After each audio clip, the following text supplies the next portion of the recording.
haala hundumaa keessatti jaallachuudhaaf kunuunsuudhaaf ulfina laattee fi dhabuuf argachuutti gaddaaf gammachuutti ishee wajjin jiraachuudhaaf otoo itti addaan hin bahin amanamummaadhaan amma dhumaatti wajjin jiraachuudhaaf fedha keetii? Eeyyee fedha kooti.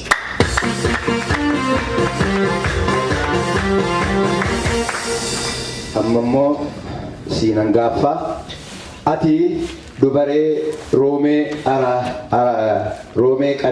Kannessaa dargaggoo Olumaa Araarsoo abbaa manaa seeraa akkasiif ta'u haala hundumaa keessatti jaallachuudhaaf kunuunsuudhaaf ulfina laattee fi dhabuuf argachuuf gaddaaf gammachuutti wajjin jiraachuudhaaf amma dhuma jireenya keetti otoo irraa addaan hin bahin amanamummaan wajjin jiraachuudhaaf waadaa hin seentaa? Gargaarsa waaqayyoo wajjin.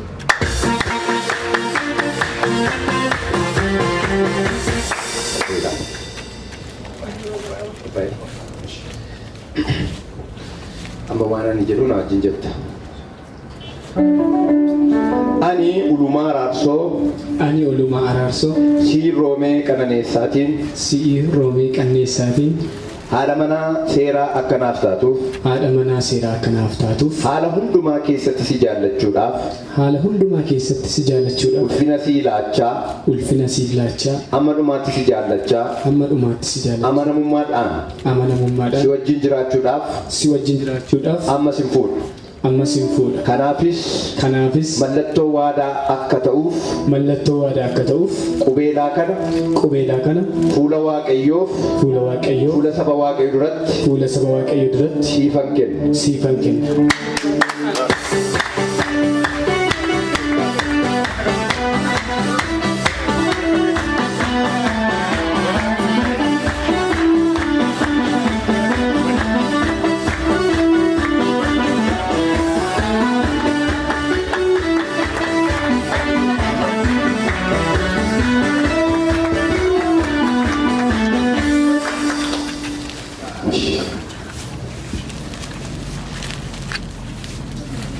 Ani Roomee Kannessaa